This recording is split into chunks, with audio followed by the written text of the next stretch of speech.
Dans une interview à des médias russes, le président ukrainien Volodymyr Zelensky a fait savoir que la question de la neutralité de l'Ukraine, l'un des points centraux des négociations avec la Russie pour mettre fin au conflit, est étudiée en profondeur. Une des clauses des négociations porte sur les garanties de sécurité et la neutralité, le statut dénucléarisé de notre État, une exigence de Moscou, a-t-il déclaré dans cet entretien en ligne diffusé sur la chaîne Telegram de l'administration présidentielle ukrainienne. Suite à la guerre en Ukraine, le prix du blé a connu une augmentation.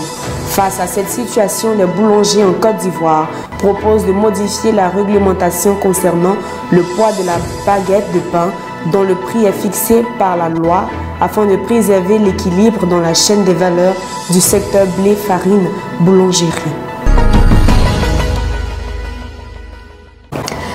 Restons toujours en Côte d'Ivoire. Le dimanche 20 mars 2022, l'ONG Œuvre sociale chrétienne Israël béni, OSIB, a fait des dons aux prisonniers de la maison d'arrêt et de correction de Bouaké.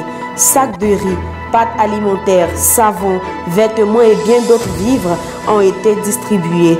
La délégation de l'ONG Œuvre sociale chrétienne Israël béni était conduite par Mme Iba Clémence, présidente de l'ONG. Selon la présidente de OSIB, cette action de solidarité à l'égard des prisonniers de Bouaké est une recommandation de Dieu. Elle a profité de cette visite pour apporter l'évangile aux pensionnaires de la maison d'arrêt et de correction de Bouaké. Elle a promis de multiplier ce genre d'action à chaque fois que les moyens seront pourvus par Dieu. Le samedi 26 mars, des enlèvements armés ont attaqué l'aéroport de Kaduna au Nigeria. Un garde de sécurité a été tué lors de l'attaque, une situation qui a interrompu momentanément le trafic aérien. Selon les faits relatés par le commissaire à la sécurité de l'État de Kaduna, Samuel Arouan, le garde de sécurité qui a vu venir les agresseurs a donné l'alerte avant d'être froidement abattu par ces derniers. Dans les échanges de tirs, les soldats commis à la surveillance de l'aéroport ont mis en déroute les assaillants après que le garde de sécurité eut donné l'alerte.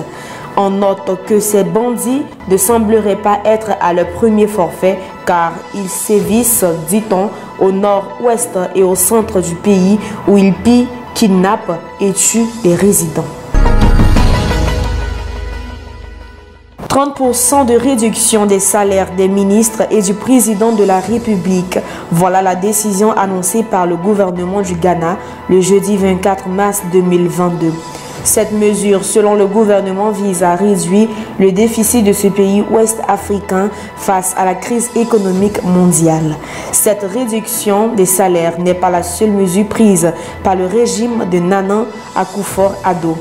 Il y a également les voyages à l'étranger des membres du gouvernement et l'achat de véhicules importants qui font l'objet de suspension jusqu'à la fin de l'année.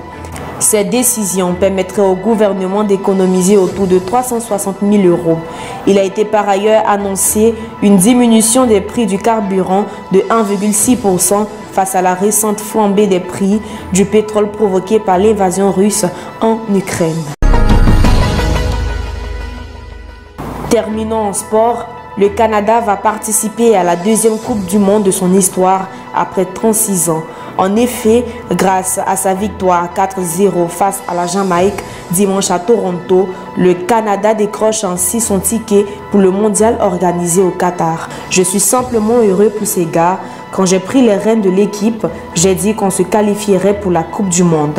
Je ne pense pas que beaucoup m'avaient cru, a réagi le sélectionneur John Erdman.